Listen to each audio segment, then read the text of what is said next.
Thank you for joining us. This is day 2 of Water, Soil, Climate, and happy to see some familiar names from yesterday. This event brings us together from many places across the province and beyond. I'm joining from Vancouver on the unceded ancestral territories of the Coast Salish peoples, the Squamish, Tsleil-Waututh, and Musqueam nations. And as you all know, today we're talking about water, and that's an issue where our relationships to the lands and the First Peoples, our rights and responsibilities is extremely relevant. So I'm just going to give you an introduction to what we have in store for you this morning over our 3 session times. So we're going to begin this morning with our presenters. We have 2 presenters talking about water regulation and drought management, and I'm going to introduce them in just a moment.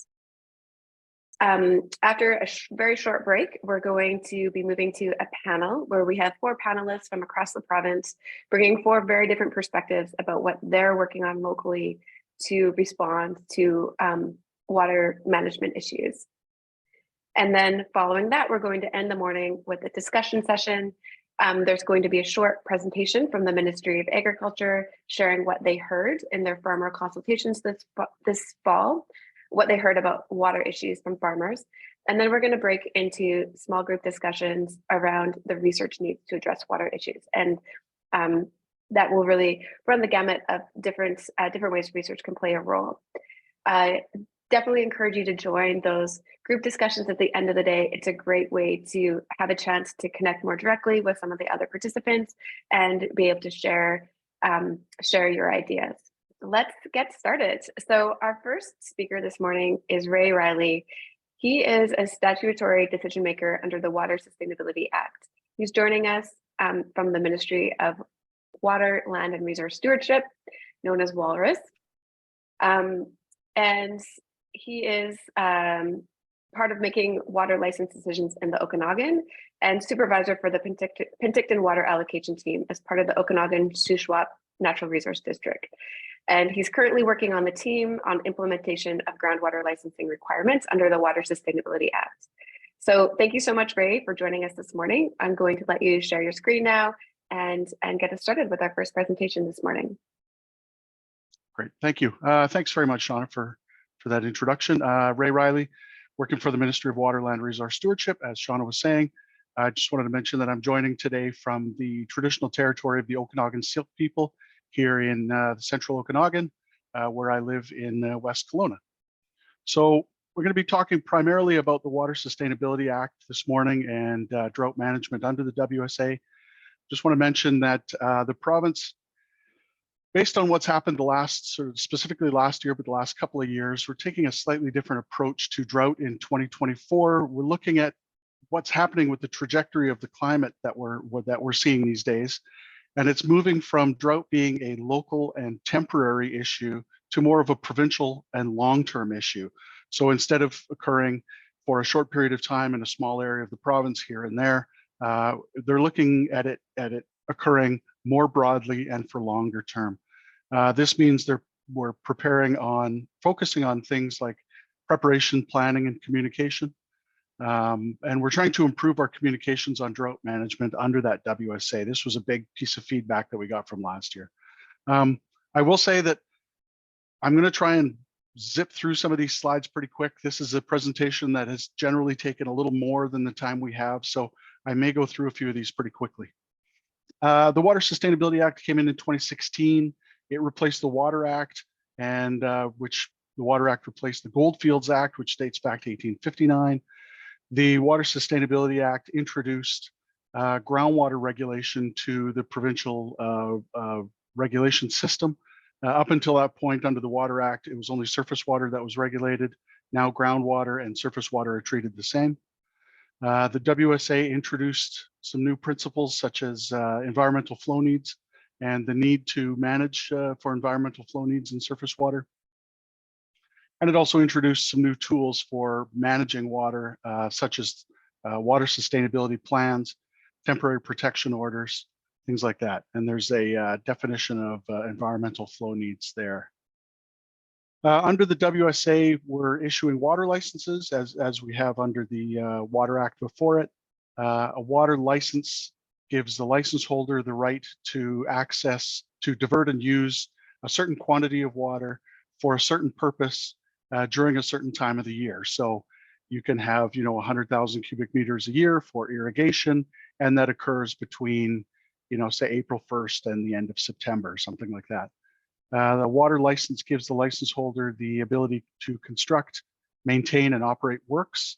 As those works are described in the license, there's a plat, a license, a map that goes along with the license that shows generally where the works are and what they consist of, and a license holder can construct their works according to that plan.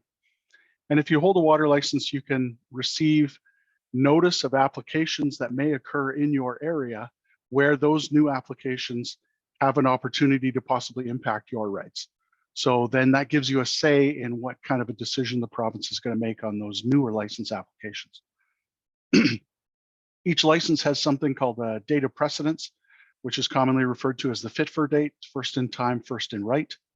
In times of scarcity, licenses with earlier priority dates would get access to the water before the junior licensees, the later dates. So in that little sketch we've got on the right-hand side there, it shows 3 points of diversion for 3 different licenses with priority dates of 1912, 2003, and 1969. So in that little sketch, the people with the 1912 priority date would get access to the water first and when their needs were satisfied, then the 1969 people would have access, then the 2003 license would have access. Now with the WSA in place, including groundwater licensing, that 1971 well there off to the side would fit into that FITFR structure. So it would slot in somewhere between the 69 and the 2003 there.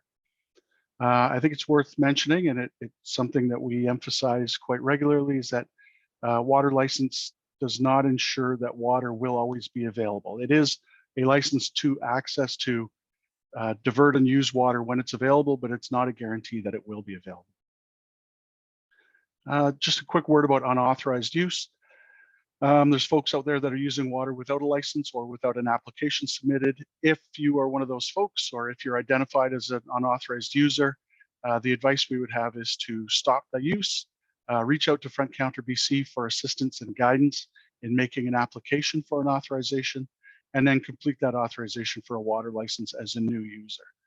When the Water Sustainability Act came in, it brought in a transition period, which went from 2016 to 2022 for people that were using groundwater prior to those dates. They were able to submit an application, and when they submitted their application, they were able to carry on using that water as they always have while the application is being considered and a decision is being made. That date has passed. The end of February 2022 was the expiry date of that transition period.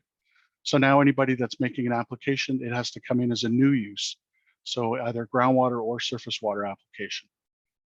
So the difference between that is if you put a new use application in now, you are not able to use that water until the license application has been reviewed and a decision has been made. And also, just like the water may not be available even if you have a license application is not a guarantee that a water license will be issued. Something brand new for this year is administrative monetary penalties. This is a new regulation that was introduced in January. It defines 2 new categories of penalties under the administrative penalties regulation for different types of contraventions under that regulation. So there's one category that goes up to a maximum of $100,000 penalty, and then there's another one that's a $500,000 penalty, and it depends on what the contraventions were that those maximum penalties may be levied. Under the administrative penalties regulation, the decision is actually made by the Comptroller of Water Rights. Under the Water Sustainability Act, under the offenses section, there is an opportunity to be fined up to $1 million or even imprisoned in some cases, but those decisions are made through the courts. So this is a separate type of thing. And like I said, this came in just early January here of this year. We're going to get into a bit of the science that we use when we're making water scarcity decisions or drought decisions. starting off with surface water. So there is a network of real-time Water Survey of Canada stations across the province. These have been around in some cases for a century or so. They have a good long-standing, long-term record of stream flow throughout the year. We use these stations to help guide decisions on drought, on where we are in terms of the flow in a stream at any given time. All of that data is available through the Water Survey of Canada real-time hydrometric data, and it's also linked from our drought information portal that the province has. So anybody in any part of the province can zoom in on where they are, find where one of these Water Survey of Canada stations is, click on it and see what the most sort of current flows for their areas are. We also have flow measuring stations that are monitoring sites that are installed by the regional water teams ourselves, or municipalities or large industrial users, that sort of thing. So we also have access to those in addition to the Water Survey of Canada information. And then we also have the field measurements that the teams are out doing during drought season. So groundwater, since it's fairly new under the Water Sustainability Act, we're getting lots of questions from folks about how, I have a well that's 200 yards from the stream. How am I possibly impacting the stream? It's a long way away. So just some of the groundwater science that goes into a decision like that. The top diagram here just shows an unconfined aquifer. The general flow of water in that aquifer is from the left-hand side to the right-hand side. There's a stream on the right-hand side of this diagram here. The water throughout the year would be flowing in the aquifer generally from left to right and reporting to the stream. In the middle diagram there, a well has been installed in location, I think it says Q1, and they're starting to pump. So what that's doing is it's actually intercepting water as it's moving left to right and making its way to the stream. It's not actually making its way to the stream. It's getting drawn into the well and drawn out and pumped up to the surface. There's that cone of depression that's developing around the well there for the water table, and it is slowly drawing that water into the well and pumping it out. In the third diagram there, the well has been running for a while. Maybe it's been pumping at a fairly high capacity. So it's continuing to intercept that water that's moving left to right. But now it's actually changed the direction of the water movement from the stream to the well. So it's actually drawing water directly out of the stream to the well, in addition to intercepting that water that would have been making its way to the stream. So that's sort of a real basic interpretation of how a well can impact the water in a stream. And of course, there's different time frames in there. May not happen right away. It may be days, it may be weeks until that influence is actually felt in the stream.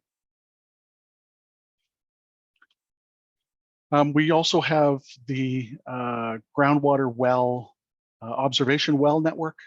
Across the province, it's a number of wells that have been in place for 30, 40, 50 years in some cases.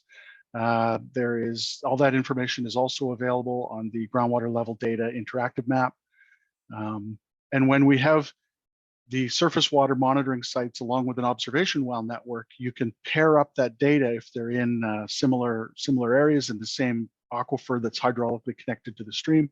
You can pair up that data and see how the surface water changes and then the groundwater changes, or how they change together and how they change through the year. So knowing that information and knowing other characteristics about the aquifer, we can help put together a groundwater curtailment envelope if we need to, saying, okay, if we shut off this well, it will impact this stream in a certain number of days at this level, sort of thing. So we can pair that information and put it together.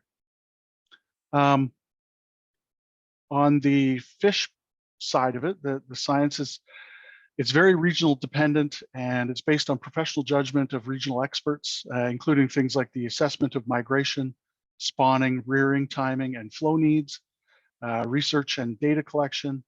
There are collaborations with DFO, with local First Nations, other local fisheries organizations, and watershed groups. And in the background, there's fish protection biologists working on determining critical flow thresholds when necessary. An example of this is the Salmon River up in North Okanagan there, where that salmon river is spawning and rearing habitat for Thompson Chinook salmon and coho salmon and rainbow trout. The timing of the Chinook life cycle corresponds with the worst part of the drought year. So they're particularly vulnerable to low flow periods and elevated water temperatures. So the groups that I mentioned there, DFO, First Nations organizations, fish protection biologists, worked together and calculated that a flow threshold of 1.27 cubic meters per second is what's needed at the mouth of the Salmon River during that migration and spawning period for the fish to get up there. So that is sort of the fish science and the fish information that's used to inform drought decisions. So the province has a fairly recently revamped 0 to 5 drought level system. It used to be a 1 to 4 system, but I think it was 2020, maybe 2021, it was changed to expand it slightly, where drought level 0 is, the assumption is that there's sufficient water to meet socioeconomic and ecosystem needs. Moving all the way up to level 5, where adverse impacts to socioeconomic or ecosystem values are an almost certainty. So the province uses core indicators, 2 of them specifically in the drought season, 30-day precipitation levels and 7-day average stream flows. And we also use supplemental indicators from the local groups to make a decision on what the drought levels are. It's a shared responsibility between the province, the federal government, local water providers, regional districts, municipalities, Indigenous groups, and we have these regular meetings where we step through the drought levels with each group. Now, these drought levels are going to be different if you're in a municipality or if you are getting your water from a water purveyor like an irrigation district or an improvement district, something like that, where they maybe have their own local drought response plan, and it might set out drought stages. So we quite often hear stage 1, stage 2, stage 3. Those will be different from from the provincial drought levels, and the local authority has the ability to set those drought stages, and they're based on other factors as well, like their own local infrastructure. Maybe they have large reservoirs up in the uplands. Maybe those reservoirs are full and they're not necessarily experiencing drought in the same way as another part of the province would that doesn't have access to that stored water. There's non-regulatory approaches to drought response, and these are things like encouraging conservation, talking about water use efficiency. In the off-season, we're developing drought response plans. It includes, again, provincial staff, DFO staff, local governments, First Nations, talking about conservation, voluntary reductions. And then we're sending out voluntary reduction letters. We're having media availability. We're talking about community meetings. We're doing things like what we're doing right now. Just a graphic there showing the BC Drought Information Portal. It has all of the information that I was talking about before with the groundwater, surface water science, the Water Survey of Canada stuff on it. When the drought gets a little bit worse and we move into regulatory approaches, there are things like orders under Section 93 of the Water Sustainability Act to curtail unauthorized use. If somebody's got a water license, they're following the rules. It's not fair if their neighbor has no water license and they're not following the rules and they're continuing to irrigate. So we're sort of finding out who those folks are. We're tracking them down and we're issuing orders for them to stop the use until they have an application in and a decision is made. We can enforce special terms and conditions on the water authorization, such as releases from storage or limiting the season when somebody can withdraw the water and what they can use it for. Last year, we got into short-term use suspensions. This is a different category of water use under the Water Sustainability Act under Section 10. And the oil and gas uses these for a lot of the construction projects, like the linear construction projects with pipelines and such. So those were suspended last year quite early on in the drought season. And then as a last resort, we get into things such as temporary protection orders. I mentioned Section 93 orders. This section gives us the authority to provide direction on the diversion, use, and storage of water. During the drought, this is primarily aimed at unauthorized users. And when we get into it, it may be used to enforce FITFER for make sure the senior water rights holders get their water prior to the junior holders. Other temporary protection orders are, there's two other ones specifically. This one is section 86 and 87. These are two sections of the Act which act together.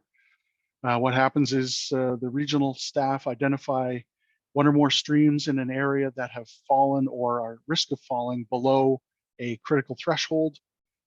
They report that up to the folks in Victoria, and then a temporary order declaring significant water shortage is made by either the minister or the lieutenant governor and council.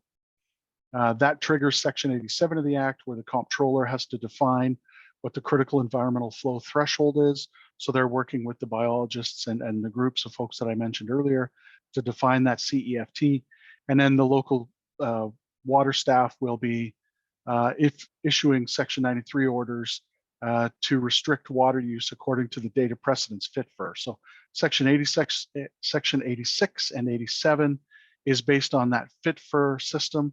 What happens is the critical environmental flow threshold gets defined, and then it moves into the FITFR hierarchy, and it goes in as sort of the oldest water right, and then everyone else's water rights line up sort of behind that, and then we enforce FITFR to the point where that critical environmental flow threshold is met. Ray, I think this is a great point to interject with the top question that's coming through in the Q&A, Yeah. which is around the justification for FITFR and that first in time, first in right licensing. And of course, because this is an agricultural audience, the question is, does it really make sense? What is the justification for using FITFR rather than prioritizing people that are growing foods over, someone that might have first and right, but the use of the water may not be supporting an essential service like food production. Yeah. Do you mind to speak to that now? I want to make sure we have time for that question. It's just an easy little question about the whole fundamentals of Western water law and first in time, first and right. No, it's a very difficult question, and I think if I can move into the next slide about section 88 temporary protection orders, I think it partly answers it, but it is a broader question about the value of first in time, first and right, and whether it should remain in place and whether, sort of what do we do with it? And I don't have the answer to that. There's no initiative underway right now at the province to get rid of it or to really alter it. But there is this section 88 option to, I don't want to say work around it, but to set it aside and still have an adequate response to drought. So in a WSA section 88 order, this is what's called a fish population protection order. The minister can restrict water use from streams and hydraulically connected aquifers where the survival of fish populations are threatened by low flows. So I mentioned that Salmon River earlier before. The flow at the mouth of the river was not enough for the fish to migrate and to spawn. So this section 88 order was put in place. The curtailment of these water rights does not follow the FITFR precedent, the data precedents. But when we're doing the calculation for this, written right into the legislation is that we must give due consideration to the needs of agricultural users. So that's written right into the section 88. Really quickly, I know we're getting short on time here. We'll step through this decision tree. So there's a stream somewhere where the water scarcity is causing a problem. We've gone through and targeted all the unauthorized use. We've enforced license terms and conditions. We've sent out letters and had conversations with people asking them to reduce voluntarily. If that hasn't been helping, if the rains haven't come and the weather's still hot and dry, we have to look at these different options. First one is whether or not the aquatic ecosystems are at risk or not. If they're not, but if there are water scarcity issues that are affecting rights holders, then we go to that top bullet and enforce FITFR under section 93 orders. If the stream flow is going to fall below that CEFT or there is a fish population threatened, then we get into whether it's a section 86, 87 or the decision to go to a section 88. It shows that bubble there on the next slide. These are the kind of considerations that people will be asking about. What are the impacts to agriculture? What are the impacts to critical services such as water purveyors, municipal water infrastructure, that sort of thing? How do we maximize the benefit to fish survival or endangered ecosystems while minimizing the impact to water users? Who are the water users and what is the use in the watershed? You know, is it forage? Is it livestock watering? Is it tree fruits? Are there greenhouses? Are there golf courses? What is the use in the watershed? How are the licenses laid out in that? And what are the who are the senior licensees? Who are the more junior licensees? And what different uses are they using the water for? Then there's all that science I talked about with the groundwater and surface water, and all that information goes into the decision. So those kind of factors influence whether a Section 86, 87 is moved ahead or a Section 88. So as a scenario, using 2019 information, the water team down on the west coast, I should say, did an analysis on the Coxsilo watershed, showing if we went ahead with a Section 86, 87 order, what would happen versus what would happen under a Section 88 order. The key here is that the difference between those two orders is finding the best balance between restoring flows to the stream and protecting the survival of fish populations versus minimizing the impact to water users. So under that 86, 87, where the licenses are just lined up without any regard for purpose, and then it's just junior to senior, and we go through and shut off the junior ones until the appropriate quantity of water is back into the stream. Under this scenario, there were 347 water users who were included in that, who would have had their water curtailed. It impacts all water use purposes, whether it's agriculture, whether it's irrigation, whether it's stock watering, whatever it is. And the impacts were estimated to be approximately $1.5 million worth of crop loss, and then $5.5 million worth of impact to livestock and milk production. Now, a lot of that was costs to truck in water to be able to still feed the animals, because obviously you wouldn't just stop. There's a response there, and that response would have been trucking in water. Very expensive to do that, as you can see. So in the same scenario, to return the same amount of water to the stream for that 60-day period under this scenario, if we use Section 88 and focused the effort on the largest water users and focused the impacts on the largest water users, it would have been 40 users rather than 347.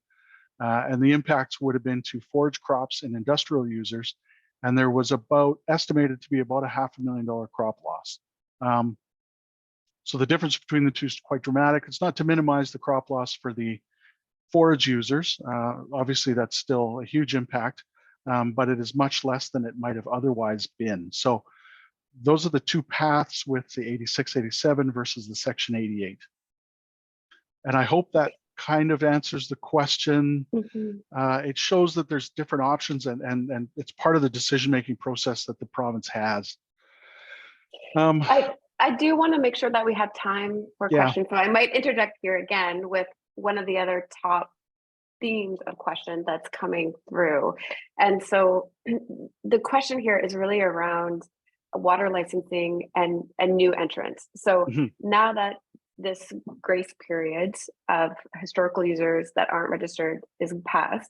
So for brand new users, new farmers, if they have to wait a 2-year period to get their new water license, which is something that's happening, there's a case example here in the Q&A of a farmer who's had that experience. So they've had to dryland farm for 2 years, which they're losing value in their crops by doing that.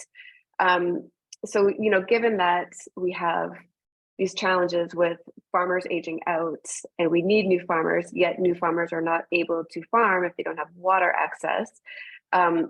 How is that being considered? What are the options? Is there policy discussion, investment? Like what can be done here to solve that particular challenge, which is something that we did hear in many regions of the province last year? Yeah, it is. It's a challenge, and it goes to the backlog of license applications that the province actually has. And there's a difficulty we have a huge backlog of these existing use groundwater applications, which were the folks that came into that during that transition period. and trying to get through those decisions. And in certain areas, you want to do those ones first before you get to the new applications, because those existing use applications may tie up the remaining of the available water. And then in a new application, if it comes in, the answer might be no, because there's no more water available. We're fully allocated. Whereas in other areas, people have advocated setting aside the existing use applications because they can continue to use the water while they're waiting for a decision to be made, and then getting right to those new use applications and trying to move through the backlog of those first, because those are, like you say, they're critical in the situation that people can't use that water until the decision is made.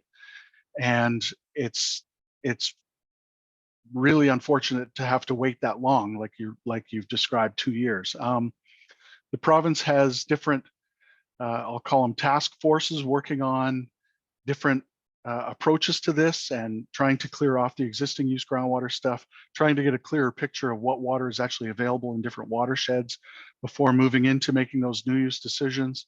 You know, other options, I know it's tough, but there may be water available through a local provider, such as a regional district or a local town or an irrigation district, something like that.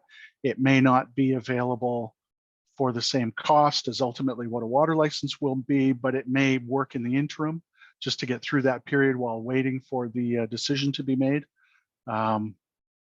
Yeah, there's other ways under the Act to assign water between neighbors. If a neighbor had a license that they maybe weren't going to be using for a couple of years, they could assign it to somebody else, a neighbor down the road, and they could essentially share the water. There's ways to do that, but yeah, it's definitely a tough spot, and the province recognizes that, and we're trying to find ways to move through those applications in a more reasonable time frame.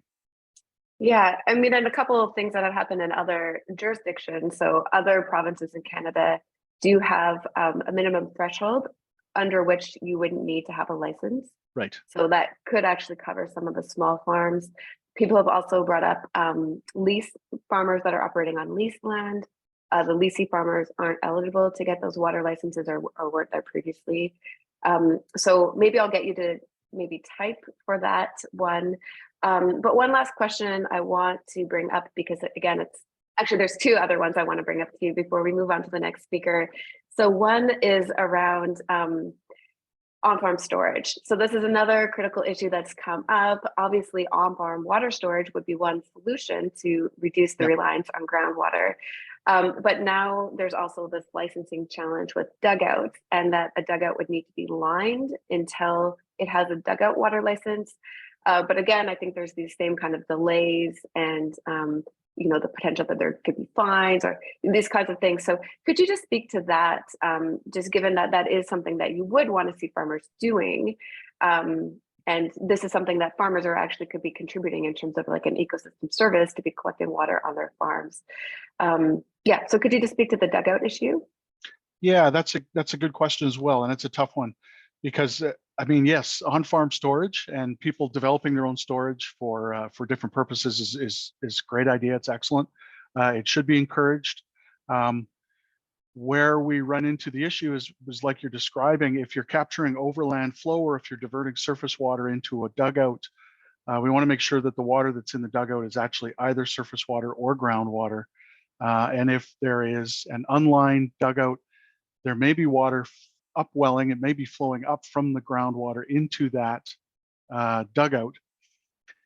And that's not necessarily a bad thing. It just needs to be acknowledged because there's ultimately there's a water budget of what water is available. And if you're assuming something is all surface water, but it turns out not to be surface water and it's groundwater, then you're possibly impacting a downstream groundwater user as well. So it's not, in certain areas, yeah, lining of a pond would be probably a remedy for that, to confirm that it's either sort of one type of water or the other, and to make sure that there's not necessarily that mixing of groundwater and surface water. But I wouldn't want that to be something that stopped the whole process. There's a way to move through that in a reasonable manner and not have that hang up the entire thing. Yeah. Okay. Yeah, thank you for that. I think just given the time that we have, I think I'd like to go now to Tara Sure. and let her have a chance for her presentation. So if you don't mind, Ray, you could actually answer some of the questions that are in the Q&A just by typing them. And then maybe we might have a little bit of time at the end and we could come back to some of those questions. But I thank you so much for the detailed presentation you shared. And I know it's a complicated and also, you know, there's a lot of challenges on with this issue. So I really appreciate you answering the questions and giving so much more background and how these decisions are being made. Sure. Thanks very much. I'll head into the chat here and see if I can help out with some answers. Thank you so much. Thanks. Okay, great. And so now joining us, we have Tara Despault. She is the Water Resource Specialist at the BC Ministry of Agriculture and Food. Prior to joining the BC Ministry of Agriculture, she held groundwater specialist positions at the BC Ministry of Forests since 2017. So she is not new to these water issues. So welcome, Tara. Thank you for joining us this morning. Thank you so much, Shauna. Yeah, hello everyone, and yeah, thanks again for having me. I'm a water resource specialist with the Ministry of Agriculture and Food, and I just want to mention that I also have on the line Megan Wainwright and Lisa Levesque, who are attending today to just help answer any questions that you might have in the chat or at the end of the presentation. And I'm joining you today from Abbotsford, and that's the traditional territory of the Stalo, the Sumas, and Matsqui First Nations. And we're going to shift gears a little bit from what Ray spoke about to now talk about what supports are available through the Ministry of Agriculture and Food to producers to help them prepare for and respond to those drought conditions that he was talking so much about. So we all know that water is really a fundamental piece of the agriculture sector. It's a critical input for both primary food production as well as for food processing and other downstream uses. And then we also know that 2023 was really a challenging year for producers. Not only were they faced with the 2023 drought impacts during their growing season, but there were also those cumulative impacts from multiple years of drought in the past, and also the compounding effects of some other weather anomalies, like there were early frost kills that we've heard a lot about recently, and wildfire as well. And unfortunately, it's really looking like this coming year is going to be continuing in that trend. So the impacts of drought do vary regionally, but some of the ones that we saw that were prominent in 2023 were that crop yields were drastically reduced or non-existent in some areas. There were impacts to animal health, welfare, and productivity. And then there was also secondary impacts. So producers, for example, producers that couldn't grow enough of their own forage to feed the animals, they needed to source replacement feed, and that came at a higher cost than producers were used to, and it was also quite a bit harder to find, partly because so many people were looking for it, and there was drought in a lot of places.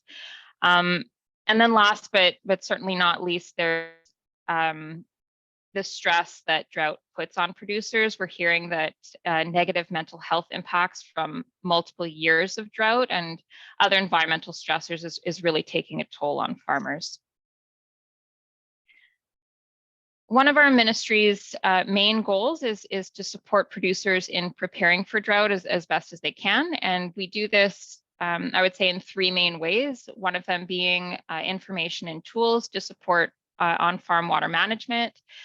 We also have funding programs available, and we also do this through training and engagement. And we'll get into all of that shortly. But to start, we do have a library of general information resources available to producers on our Drought in Agriculture webpage. That's at the QR code that's on screen here. And I think Megan is going to link that in the chat as well. What I have on screen, it's not an exhaustive list, but hopefully this illustrates the range of resources that we have. We have fact sheets, manuals, guidance documents, in some cases, some videos, and they're mainly focused on drought management tips, farm water storage options, and irrigation system design and efficiency. But I'll also mention we do have some more tailored fact sheets and guides that are aimed towards specific commodity groups. In particular, we have a lot that are aimed towards the livestock and forage sector. And we know that they were really hardest hit last year, and we see the value in that. Now, in addition to those written materials, we also have a lot of online tools. Specifically, we have our weather station network and irrigation scheduling calculator. Those are available to help producers fine-tune their irrigation schedules to really make the most of the water resources that they have available. So the weather station network, that's hosted by Farm West, and it consists of over 200 stations across BC, and that includes a variety of federal, provincial, municipal, and private weather stations, and we're working to expand that network even further in the future. Then the real-time data and evapotranspiration rates that are calculated from those weather stations and that weather station data, those are used in the agricultural irrigation scheduling calculator. This is a tool that uses those data along with weather forecast information from Environment and Climate Change Canada to recommend a 5-day irrigation schedule to optimize water use on a specific farm. So farmers would put in their farm information, crop type, et cetera, and then they're able to calculate that irrigation schedule. It's really, I would say, an excellent tool for drought preparedness, but it's not a tool for drought response. Next, we're going to turn to a few of our key funding programs that we have designed to support improved on-farm water management. There might be some people on this call today who are familiar with the Environmental Farm Plan and the Beneficial Management Practices programs. That's EFP and BMP programs. I'm talking about these programs together because these programs work together to help BC farmers plan for and fund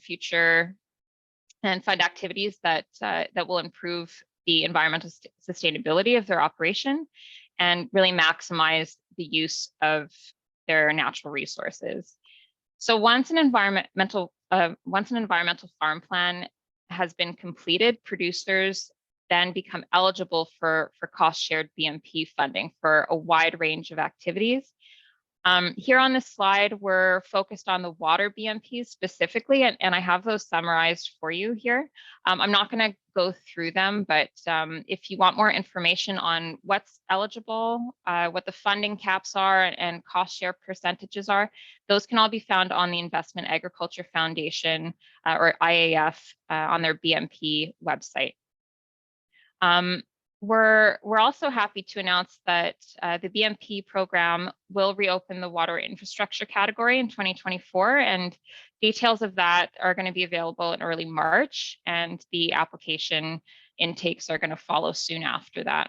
So again, check for updates on that. You can just check the IAF website and subscribe to their newsletter as well, or you can subscribe to the AgriService e-bulletin.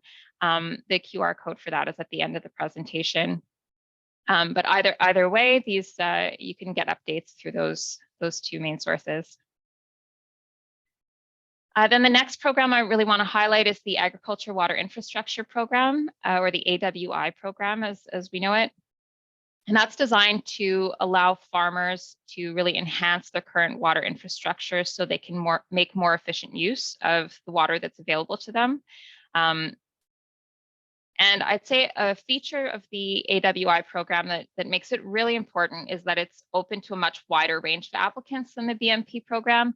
So it's not just individual producers, it's also open to larger scale water infrastructure programs that are being led by local governments or irrigation districts. And in that it's really filling a gap because it's currently actually the only, there's no other provincial or federal programs that provide funding to irrigation or improvement districts. This is the only one. So again, on screen, I just have some of the eligible projects under the AWI program. The funding for those is also on a cost shared basis. And so the intake window for 2023 closed in the fall, but on budget day last week, there was quite a significant announcement, and that's that funding to just general agricultural water infrastructure is going to be increased by $83 million. And a large part of delivering that we expect is going to be through this program.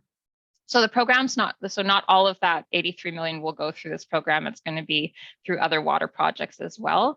And this program in particular, it's not going to look exactly the same as it has in the past, but we're really excited to see where it's going to go.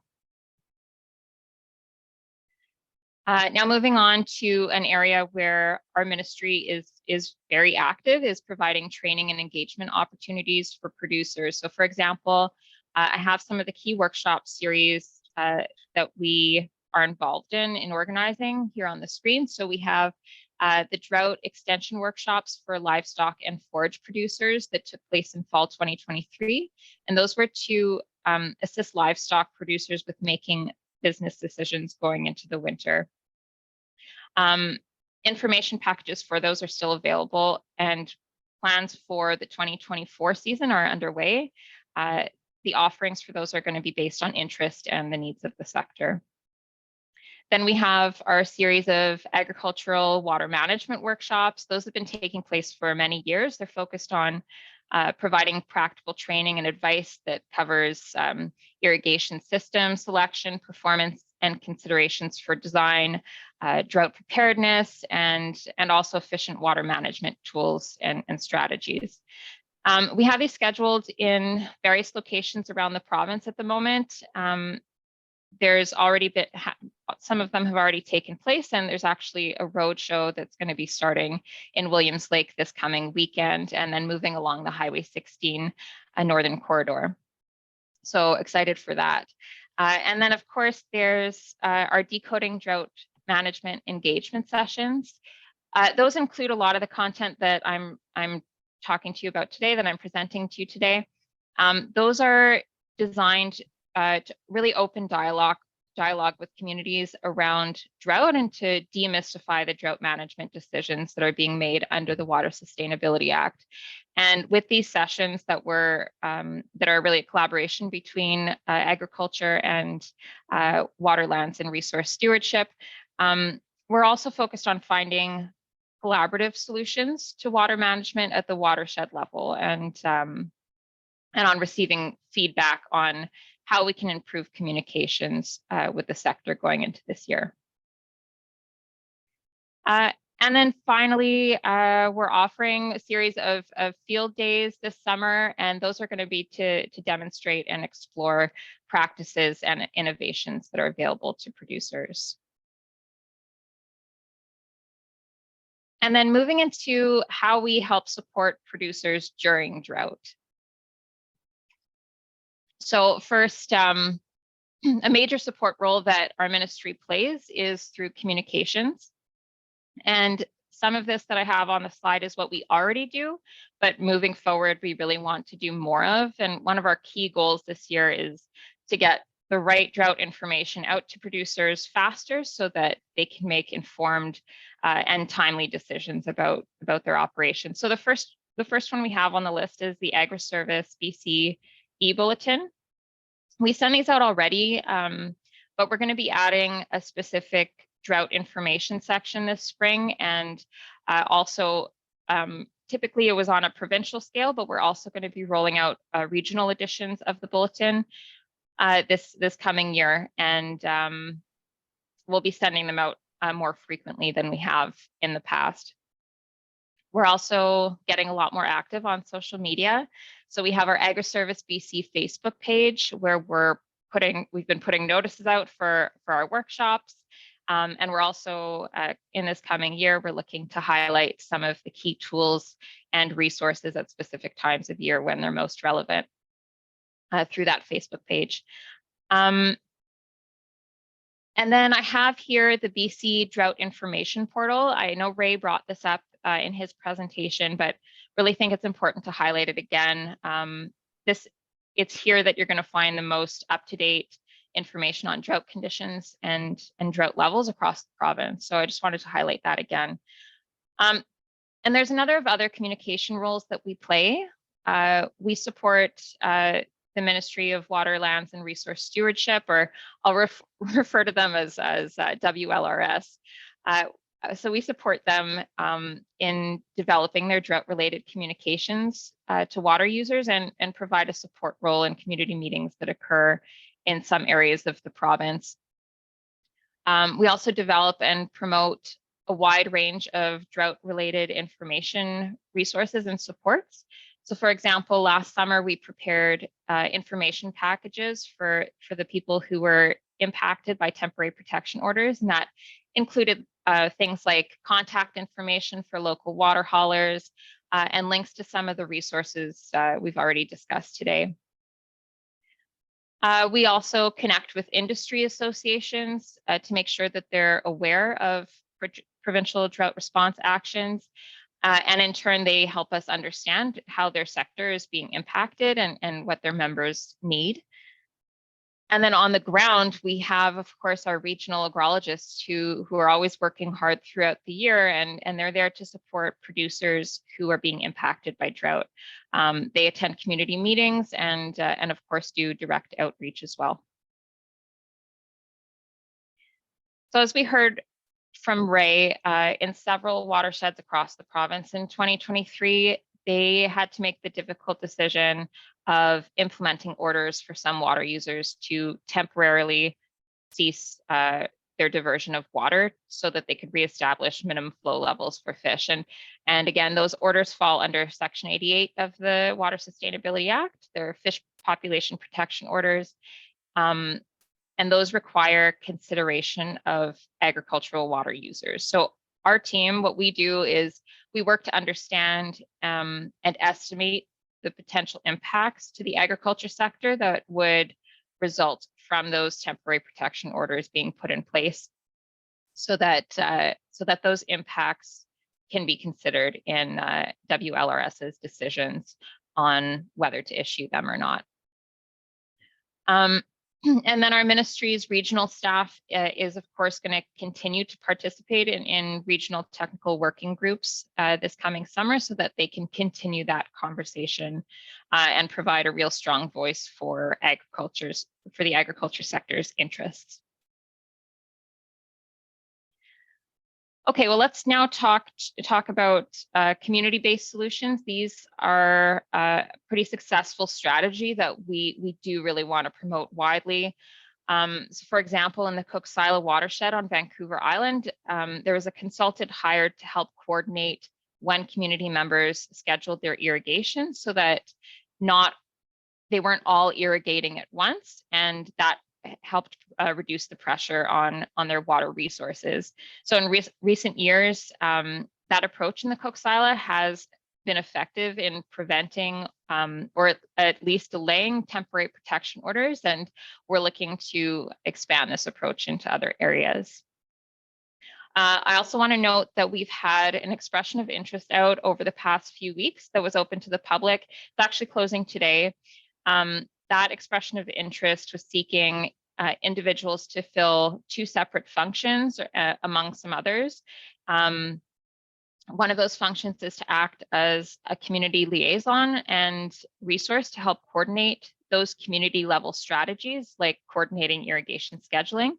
And then the second function is for those individuals to get out on farms and really provide that one-on-one support to producers to evaluate their water use and water systems and identify any potential improvements. And just to note that those services would, of course, be free to farmers. Now, recognizing the stress that drought puts on producers, I just wanted to quickly highlight some of the supports that are available to them. There's AgSafe BC that provides mental wellness resources, and they have wellness practitioners available as well for support. There's also the Do More Agriculture Foundation. That's a charity that focuses on mental health in agriculture across Canada. And a key resource that they have is the Ag Talk peer-to-peer support platform, and that's anonymous and it's available, and it's also monitored 24/7. Okay, and then finally, there's a number of financial supports that farmers have access to through the ministry, and those are to help recover from losses from a drought. And these are offered through our business risk management branch, and I'll defer to them for any questions on these. They are really the best ones to answer those questions, and I know that they're always happy to take calls for information on these programs. So their numbers, or how to reach them rather, is at the bottom of the screen there. The two programs that I'd highlight is the production insurance, which offers crop insurance protection against the financial impact of production losses that's related to specific crops or commodities and caused by natural hazards. And then agri-stability, which offers protection against large declines in farm income, and those are caused by circumstances like reduced revenue due to loss of production, increased rising input costs, and production losses. So again, I'll refer you to the numbers at the bottom of the screen there to reach our business risk management branch for questions on those. So again, really want to thank you for having me here, and we have Megan and Lisa who are on the call as well, and I think have probably been active on the chat through my presentation. So yeah, I'm happy to take some questions now if there's enough time. You did talk about some of the financial supports, but there's a couple of other questions around that. So one is, one is around water licenses being a prerequisite for some of the funding programs. If people have to wait so long, maybe 2 years to get that water license, does that really make sense to have the water license be a prerequisite for a funding program? And has there any been discussion of maybe removing that because that would be a barrier? Yeah, I understand the concerns and around that. However, I would say that we can't offer funding to something that, like, we wouldn't be able to fund an illegal operation. So if a license has not been granted yet, we can't really provide funding to it. It's we can try, maybe we can see if the Waterlands and Resource Stewardship group can move those licenses along, but I'm not really sure that that's in the purview of our role. Ray, if you're still on the line, there is a question that I want to ask. I want to ask you before we went to Tara, but it is around Fit First. So that is the first in time, first in rights. And is that not contrary to the province's commitment to UNDRIP, which is the United Nations Declaration for Rights of Indigenous Peoples? Ray, I'm sure you're familiar with it, but I just wanted to spell out the acronyms. I would say it's not necessarily contrary to that. If a First Nation wanted to use water and came in with a water license application, we would assess that precedence date that they would be applying for. It has come up here in the Okanagan with different local First Nations saying, okay, well, we have been using the water for basically forever before anybody else got here. So that should be recognized in that date of priority, in that precedence date. We haven't gotten to completion of a license on that, so that question hasn't fully been answered. But yes, it is. The discussion is happening, and it is out there. Okay, thanks for that. Okay, one other question that I wanted to ask you, Ray. Okay, I think just kind of looking through here through our many options. Yeah, I was going through and addressing and answering some of the questions in the chat, and then I was a little bit confused because after I would type something, the question would disappear, and I guess it was moving from the open questions to the answered questions column. So Exactly. Sort of like, That's how it works. what just happened? Ah. Okay. Yeah, so I just wanted to ask a question here that is around addressing that backlog. And you touched on a little bit, but that does seem to be one of the really critical issues here is that people are waiting too long to get those licenses. And in the meantime, they are constrained in their business and their food production. So what is the plan for dealing with that backlog? I mean, like I mentioned, there's a couple of different task forces that are going ahead working on the existing use groundwater backlog. In WLRS, previously in Ministry of Forests where I used to work, and now we've moved over into WLRS.